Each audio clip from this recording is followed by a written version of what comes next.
Hello chess fans. Do you want to destroy your opponent at the opening phase? If yes, then watch this video till the end, and by the end of this video, I will teach you a very good traps in the center game. So first of all, let's start.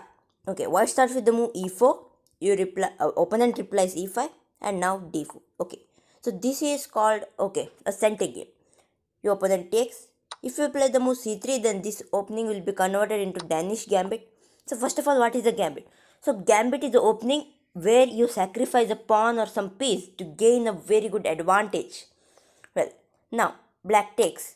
And now here we won't play c3 as usual because that would be Danish Gambit. We would just capture it. Our opponent would play the move knight to c6 attacking our queen. We would play the move queen to a4 and he would play the move queen to e7. The purpose of it is to attack this pawn. Okay. What we will play is knight to c3. He would play knight to f6, putting pressure on this pawn. He would play bishop to g5, pinning this knight to the queen. He would play the move e5, putting an additional attacker. And now we would just ignore it and castle long. Okay, this is long castle. He would take. Okay, if he doesn't take, okay, the game will continue. If he takes, then he's already fall in this trap. What we do is just take this knight and take the pawn. And now if he cannot take with this knight because you would just win his queen. So if it tries to take with this queen, then you would play the move rook to d8. It's check. And now he cannot take with this knight because of the pin. He has to take with this king. And now you'll play the move queen into e4. Point being, he cannot capture with the knight. Again, this bishop has pinned this king. Well, guys, let's move on the next variation. Okay, now let's look at other variation.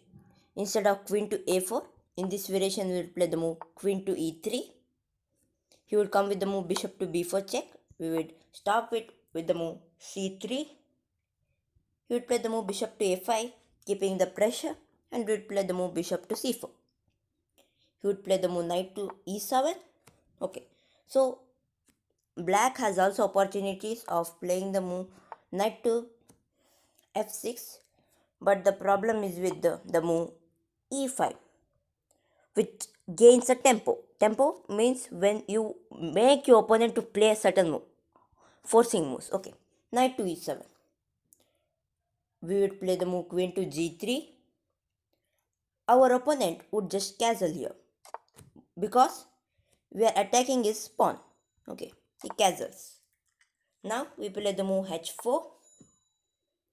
Our point is we cannot directly go with the move bishop to h6 because he can just guard it with the move knight to g6. So this square is very important. So we play the move h4. And now he plays the move knight to g6, developing his knight and making his queen out. Okay, we would play the move h5. Knight would go to e5, attacking our bishop. And now it's time for making our secret plan work. What we do is we play the move bishop to g5, attacking his queen. He cannot play the move f3 because f6 because this king is pinned. So he has to remove his queen. And now when he removes his queen, we would play the move bishop to f6. We are threatening checkmate, so he has to play the move g6. Okay, if he has to play the move g6, we would just capture, and when he captures, we would play the move rook to h8, which would be a checkmate. Okay guys, let's move on to the next variation. What if he captures with this knight? Okay, we will sacrifice our queen, and now he has to take because it's a checkmate. And now we'll play the move rook to h8, and that would be a beautiful checkmate. Well, when you are learning a trap, you must also look for your opponent's resources. Now let's look what variations are there in which black can win the game. From this variation, what if black doesn't play the move bishop to b4 check? He plays the move knight to f6. Now if white plays the move bishop to c4, black can play the move knight to e5. Okay, attacking this bishop, and now bishop to b3 would keep this bishop in this diagonal, because white's plan is to keep this pawn pinned and win the game as I shown in the earlier. Okay, now we will play the move bishop to b4 check, c3, and now what we'll do is after c3 we would play the move bishop to c5, and now we are offering our bishop. If he doesn't take, okay, the game will go on. If he takes, then what we'll do is we'll play the move knight to d3, and that would be a fork, and when he saves his king, we would just win his queen and win the game. But what if he saves his queen, say g3 or f3? We would just capture the f2 pawn. It's a check. If he captures with this queen, we would play the move knight to d3, again winning his queen.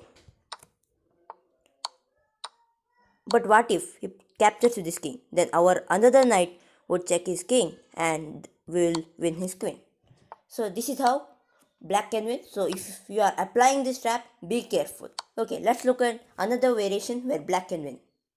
What if he plays the move queen to e3 in this position? Now we won't play the move knight to f6. Instead we will play the move bishop to b4 check. He will defend with the move c3. Now we will play the move bishop to a5. He would come up with the move bishop to c4. We will play the move knight to f6. And now what if he plays the move e5 as I've shown? Now we won't save our knight, we would just castle. And if your opponent takes, he has fallen in the trap. We will play the move rook to e1, and now his queen is under attack. He cannot move his queen because his king is pinned. So whatever he does, the best move for him is to capture your rook, and from here it's very easier to win. Well guys, for more interesting chess videos, please subscribe to my channel and don't forget to hit the notification bell. Share this video as much as you can and tell me in the comment section, do you like this video and what are the videos that you want. And guys, don't forget to follow me on the Instagram. Link is given